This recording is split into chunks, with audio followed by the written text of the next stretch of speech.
2,000 years ago, merchants sailing between the Mediterranean and the Indian Ocean depended on a kingdom most people today have never heard of.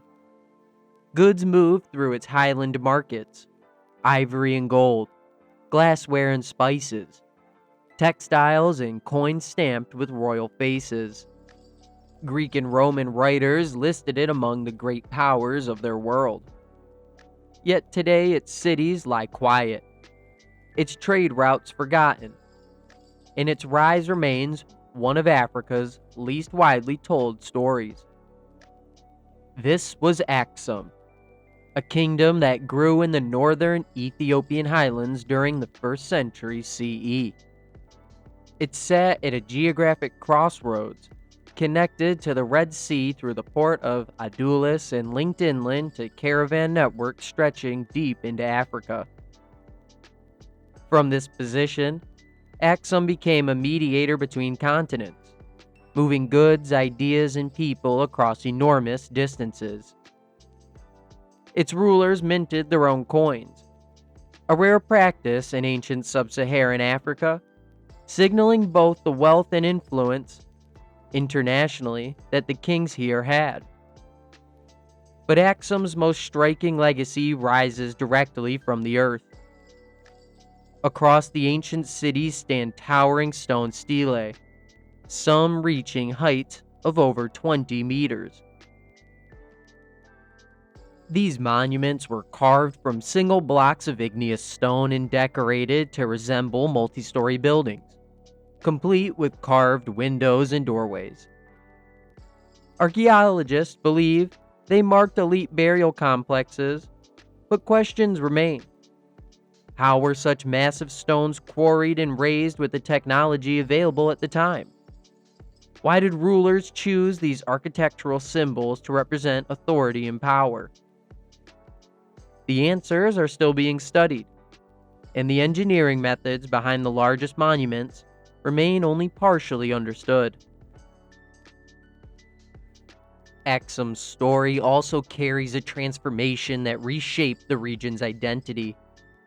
In the 4th century CE, its king adopted Christianity, making Aksum one of the earliest officially Christian states in the world.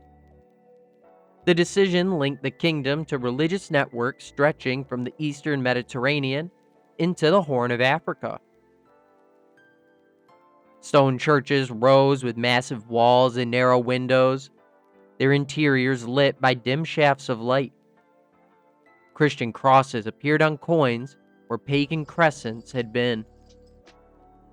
Yet beneath these new churches, archaeologists have found older foundations, temples to gods whose names we've lost, altars where earlier rituals left traces in the stone.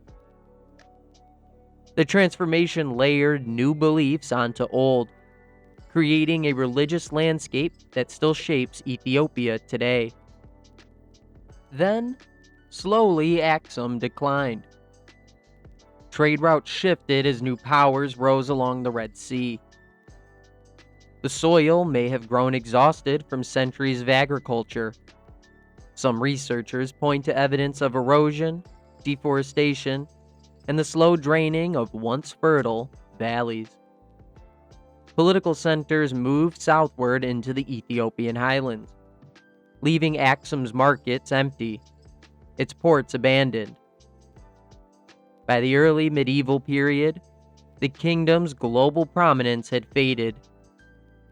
The reasons remain debated, pieced together from scarce records and the physical traces left in the landscape. What makes Aksum remarkable is not simply that it was powerful, but that it connected worlds. It linked Africa to Mediterranean empires and Indian Ocean traders.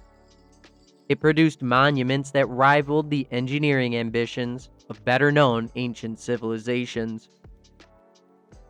Today, the standing stelae, scattered ruins, and buried foundations of Aksum preserve fragments of a kingdom that once helped shape ancient global exchange. Its history reminds us that the story of early international trade, technological achievement, and religious transformation was never confined to a single area. It unfolded in highland cities, desert ports, and mountain corridors where civilizations met. And despite centuries of study, Aksum still holds unanswered questions. Beneath the modern town, ground penetrating radar has detected structures that have never been excavated. Inscriptions in ancient Ge'ez remain only partially translated, and royal tombs mentioned in fragmentary texts have yet to be found. The monuments stand not only as records of power, but as reminders that some of the most influential civilizations in history remain only partially understood, their deepest secrets still locked beneath the highland earth. Please like and subscribe, and I'll see you in the next one. Cheers. Bye.